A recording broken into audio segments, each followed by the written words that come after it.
नमस्कार दोस्तों, मैं राहुल आपके अपने चैनल एग्ज़ाम अलर्ट में इन्वायरमेंट का पार्ट 4 लेकर हाजिर हूँ आपके सामने। ये इन्वायरमेंट का पार्ट 4 आपके TET, UP TET, super TET और सी टेट एग्जामिनेशन के पॉइंट ऑफ व्यू से बहुत ही ज़्यादा इंपॉर्टेंट है।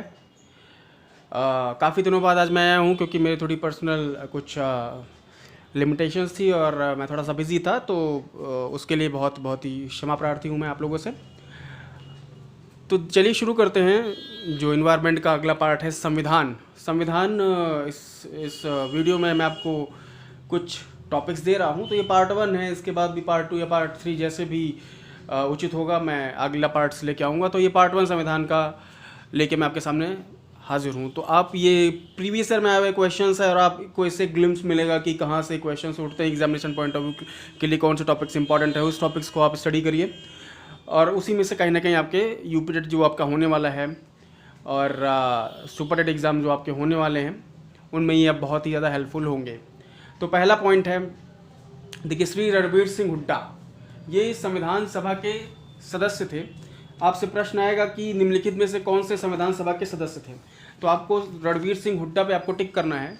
देखिए, संविधान सभा का जो प्रमुख कार्य था वो संविधान के निर्माण का था। इसकी जो प्रथम बैठक हुई थी वो 9 दिसंबर 1946 को हुई थी और इस बैठक का उद्देश्य था संविधान का निर्माण करना। जहाँ तक बात है रणवीर सिंह हुड्डा की, तो ये रणवीर सिंह हुड्डा आपके रोहतक, हरियाणा के रोहतक ज़िले से संबंध रखते थे और हरियाणा के स्वतंत्रता संग्राम सेनानी परिवार से इनका, हरियाणा के स्वतंत्रता संग्राम सेनानी थे ये। तो इसी वजह से इनको कांग्रेस में काफ़ी उच्च पदों पे इनको बैठाया गया था। तो ये आप रणवीर सिंह हुड्डा पे टिक लगा देंगे। अगला प्रश्न है कि राष्ट्रपति द्वारा राज्यसभा में मनोनीत सदस्यों की संख्या कितनी होती है।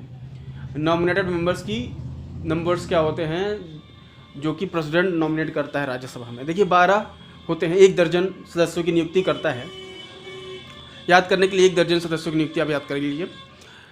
ये जो चीज़ है ये आयरलैंड के संविधान से हमने लिया है। आयरलैंड के संविधान से ये चीज़ जो राज्यसभा में, जो कि हम ऊपरी सदन भी कहते हैं, देखिए लोकसभा होती है और राज्यसभा होती है। तो राज्यसभा को ऊपरी सदन कहा जाता है और लोकसभा को निचला सदन कहा जाता है। हालांकि जो भारत के जो लोग हैं उनके द्वारा जो निर्वाचित सदस्य होते हैं वो तो लोकसभा में होते हैं, लेकिन फिर भी इसको निचला सदन कहा जाता है और ऊपरी सदन कहा जाता है राज्यसभा को। राज्यसभा में कई क्षेत्रों से लोग आए होते हैं और जो लोकसभा के सदस्य होते हैं ये अप्रत्यक्ष रूप से राज्यसभा के सदस्यों का निर्वाचन करते हैं। कोई प्रत्यक्ष निर्वाचन राज्यसभा के सदस्यों का नहीं होता है हमारे जो जनमानस है उसके द्वारा। तो ऊपरी सदन में अधिकतम सदस्यों की संख्या होती है 250, 250 सदस्य होते हैं। मैक्सिमम नंबर्स ऑफ सदस्य 250 होंगे, जिसमें 238 सदस्य जो हैं 238 चुनाव के द्वारा चुन के आए होते हैं और 12 सदस्यों को राष्ट्रपति मनोनीत करता है, नॉमिनेट करता है। और इन नॉमिनेशन का जो बैकग्राउंड है वो क्या है, मनोनीत सदस्य किस बेसिस पे नॉमिनेट होते हैं वो भी हम देख लें।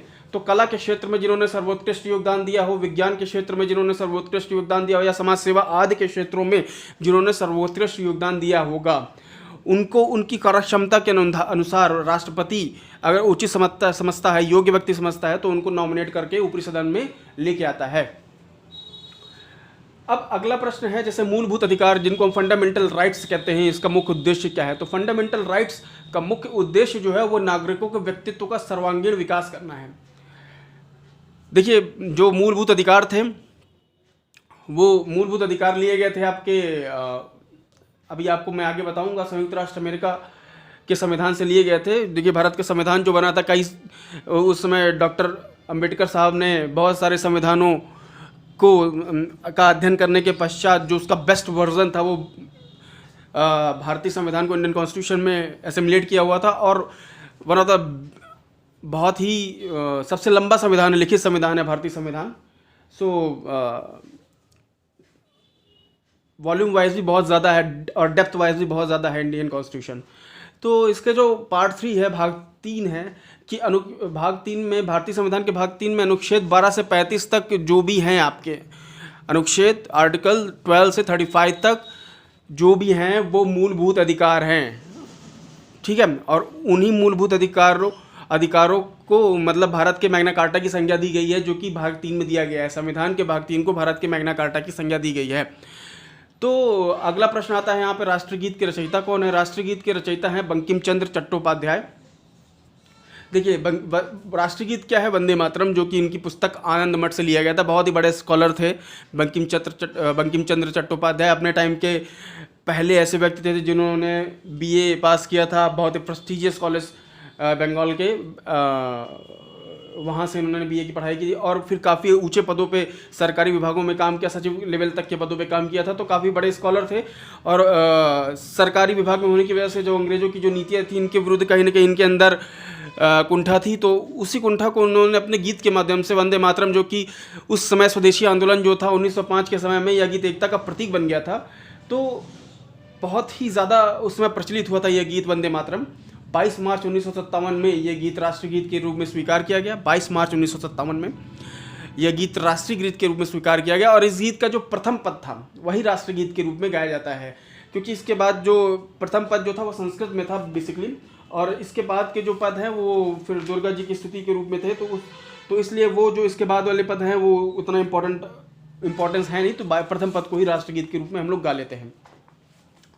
अगला प्रश्न आता है, राज्यसभा में होने वाली सभाओं की अध्यक्षता। देखिए उपराष्ट्रपति वाइस प्रेसिडेंट जो होता है वो राज्यसभा में होने वाली सभाओं की अध्यक्षता करता है। हालांकि ये पदेन सभापति होता है, ये मेंबर नहीं होता राज्यसभा का उपराष्ट्रपति। बहुत ही इंपॉर्टेंट पॉइंट है कि उपराष्ट्रपति राज्यसभा का कोई मेंबर नहीं है, ये पदेन सभापति है और इस सभापति का कार्यकाल 5 वर्ष है और इसका जो चुनाव होता है वो अप्रत्यक्ष निर्वाचन द्वारा।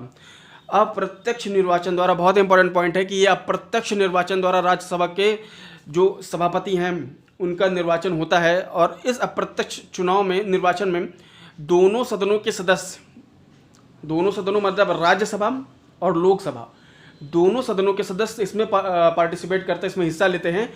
और जो सदस्यों का राज्यसभा में जो सदस्य, ये तो बात हो गई सभापति की। अब राज्यसभा के सदस्यों के कार्यकाल की अगर हम बात कर लें तो राज्यसभा के सदस्य जो होते हैं उनका कार्यकाल 6 वर्ष का होता है और 1/3 सदस्य इसके प्रत्येक 2 साल में सेवानिवृत्त हो जाते हैं। मतलब कि जैसे हमने इस तरीके से हम सेटिंग करते हैं कि हर 6 साल में 1/3 सदस्य इसके रिटायर हो जाएंगे, वहाँ से निकल जाएंगे, और मतलब थोड़ा सा सेटिंग करनी पड़ेगी आपको।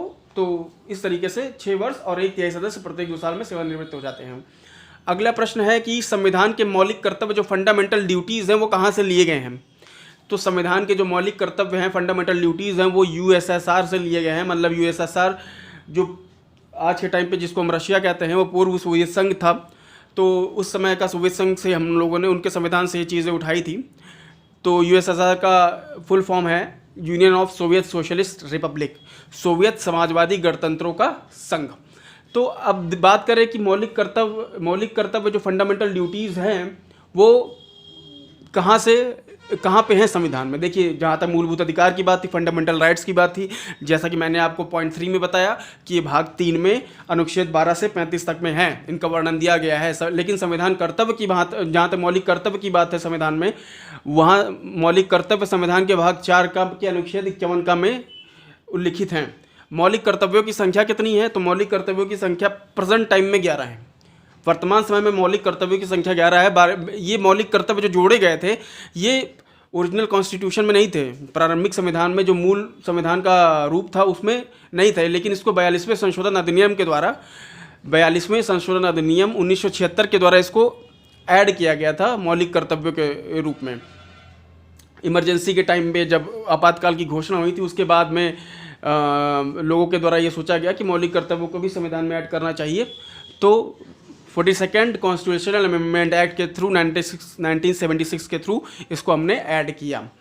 7वां पार्ट है, संविधान सभा ने राष्ट्रीय गान को कब अपनाया? संविधान सभा ने राष्ट्रीय गान को अपनाया 24 जनवरी 1950 को।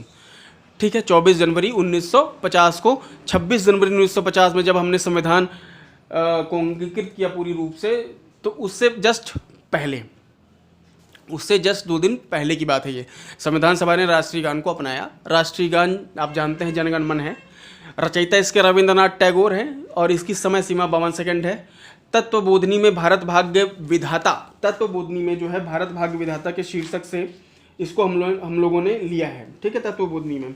अब ये बहुत इंपॉर्टेंट पॉइंट है और 1912 ईस्वी में रविन्द्रनाथ टैगोर ने इसे तत्वबोधिनी में भारत भाग विधाता शीर्षक से प्रकाशित किया था उस टाइम पे।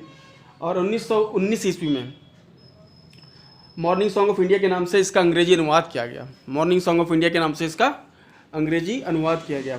ठीक है, तो जन गण मन रविन्द्रनाथ टैगोर 52 सेकेंड 24 जनवरी 1950, इतना पॉइंट अगर, और मॉर्निंग सॉन्ग ऑफ इंडिया, इतना बात आप याद कर लें। तत्वबोधिनी में भाग विधाता शीर्षक से में इसका प्रकाशन किया गया था। तो ये पॉइंट है जो कि राष्ट्रीय ज्ञान से संबंधित क्वेश्चन बहुत इंपॉर्टेंट आते हैं एग्जामिनेशन पॉइंट ऑफ व्यू से। अगला प्रश्न है भारतीय संविधान का निर्माण। देखिए, भारतीय संविधान का जो निर्माण हुआ था वो कैबिनेट मिशन की संस्तुति पर किया गया था। ठीक है, कैबिनेट मिशन की संस्तुति पर भारतीय संविधान का निर्माण किया गया था। इस मिशन की संस्तुति के आधार पर भारतीय संविधान का निर्माण करने वाली संविधान सभा का गठन जुलाई 1946 में किया गया। ठीक है, संविधान सभा का जो गठन किया गया वो कैबिनेट मिशन की संस्तुति पर किया गया था और इसका गठन जुलाई 1946 में किया गया था। तो कैबिनेट मिशन प्लान आया था, उसने कॉन्स्टिट्यूंट असेंबली के लिए, संविधान सभा के लिए प्रस्ताव रखा था और इसी संविधान सभा ने भारत के संविधान का निर्माण करने की नींव भारत में रखी थी। इसका गठन संविधान सभा का 1946 जुलाई में हुआ था। अगला पॉइंट है भारतीय संविधान। भारतीय संविधान संविधान सभा द्वारा कब अंगीकृत किया गया? देखिए, भारतीय संविधान जो है संविधान सभा द्वारा 26 नवंबर 1949 को अंगीकृत किया गया और जो संविधान सभा थी उसमें उस समय 284 सदस्य थे, 284 मेंबर्स थे उस टाइम पे संविधान सभा में। ठीक है, कॉन्स्टिट्यूएंट असेंबली में। ठीक है, और अगला पॉइंट है कि भारतीय संविधान के नीति निर्देशक सिद्धांत कहाँ से लिए गए हैं? तो भारतीय संविधान के नीति निर्देशक सिद्धांत आयरलैंड की संविधान से लिए गए हैं। इसके अलावा भी अब कुछ प्रश्न है, ये तो प्रश्न आया हुआ है आपके प्रीवियस में। इसके अलावा जो कुछ इम्पॉर्टेंट पॉइंट्स हैं वो भी आप नोट कर लें। देखिए, मौलिक अधिकार, फंडामेंटल राइट्स और न्यायिक पुनरावलोकन, जुडिशियल रिव्यू, ये दो चीज़ें आपके संयुक्त राष्ट्र अमेरिका के संविधान से ली गई हैं भारतीय संविधान में। और ब्रिटेन के संविधान से हमने संसदीय शासन प्रणाली, पार्लियामेंट्री फॉर्म ऑफ गवर्नमेंट, और जर्मनी के संविधान से हमने आपातकाल इमरजेंसी प्रोविजंस, और यूएसएसआर, जैसा कि मैंने आपको पहले बता रखा है 6वें पॉइंट में कि यूएसएसआर से हमने फंडामेंटल ड्यूटी को लिया हुआ है। फंडामेंटल ड्यूटी को, मौलिक कर्तव्यों को हमने यूएसएसआर के संविधान से लिया है। अब अगला प्रश्न है, 11वां पॉइंट है, 11वीं अनुसूची का संबंध किससे है? 11वीं अनुसूची का संबंध है ग्रामीण क्षेत्रों के स्थानीय स्वशासन से। ग्रामीण क्षेत्रों के स्थानीय स्वशासन से इसका संबंध है। देखिए, 73वें संवैधानिक संशोधन द्वारा 11वीं अनुसूची जोड़ी गई थी। 73वें संवैधानिक संशोधन के द्वारा 11वीं अनुसूची जोड़ी गई थी और इसमें पंचायती संस्थाओं को कार्य करने की विषय में चर्चा की गई है। परिचर्चा इसमें पंचायती संस्थाएं किस तरीके से कार्य करेंगी, कार्य प्रणाली उनकी क्या होगी, उनका गठन, उनका निर्वाचन, उनकी कार्य पद्धति क्या होगी, किस तरीके से उसमें पंचायती राज गवर्नमेंट किस तरीके से सेंट्रल गवर्नमेंट के अंडर में काम करेगा, ये सारे उसमें 11वीं सूची में इसमें उल्लेख दिया गया है। और उसमें 29 विषय दिए गए हैं 11वीं अनुसूची में। ठीक है, तो पंचायती राज सिस्टम, 11वीं अनुसूची, ग्रामीण क्षेत्र, रूरल एरियाज में जो स्थानीय स्वशासन है, लोकल सेल्फ गवर्नमेंट है, उसके बारे में हमने बात की है। 73rd कॉन्स्टिट्यूशनल अमेंडमेंट एक्ट के द्वारा 11वीं अनुसूची जोड़ी गई थी। 12वां पॉइंट है कि 12वीं अनुसूची कब जोड़ी गई? 12वीं अनुसूची जोड़ी गई आपकी 74वें संवैधानिक संशोधन द्वारा। देखिए, 73 में आपने 11वीं अनुसूची जोड़ दी, फिर आपने 74th कॉन्स्टिट्यूशनल अमेंडमेंट किया, 74वां संवैधानिक संशोधन किया, इसके द्वारा आपने 12वीं अनुसूची जोड़ी। 11वीं में आपने ग्रामीण क्षेत्रों के स्थानीय स्वशासन के संबंध में आपने परिचर्चा की थी और 12वीं अनुसूची में आपने शहरी क्षेत्रों के स्थानीय स्वशासन के बारे में परिचर्चा की है और इसमें आपके 18 विषय रखे गए हैं। तो ये रहे आपके 12 पार्ट। और संविधान का अगला पार्ट सेकंड भी लेके आऊँगा मैं, जो कि आपके इम्पॉर्टेंट पॉइंट्स हैं और इसके बारे में संविधान से संबंधित जो भी मुख्य पॉइंट है जो कि आपके एग्जामिनेशन पॉइंट ऑफ व्यू से बहुत इंपॉर्टेंट हो सकते हैं, उनको भी मैं लेके आऊँगा। आपको अगर हमारे चैनल पसंद आ रहा हो तो हम लाइक करिए, आप हमारे चैनल को लाइक करिए, सब्सक्राइब करिए और शेयर कर दीजिए और अपने अच्छे अच्छे से कमेंट्स भेजिए। और आपको इस चैनल में क्या चाहिए आप अपने कमेंट्स के द्वारा आप मुझे बता सकते हैं, ताकि मैं उन चीज़ों को अपने मटेरियल में असिमुलेट करके आपके प्रिपरेशन को बहुत ही स्मूथली बहुत ही आगे ले जाके आपका सिलेक्शन करवा सकूँ। Thank you friends, thank you guys.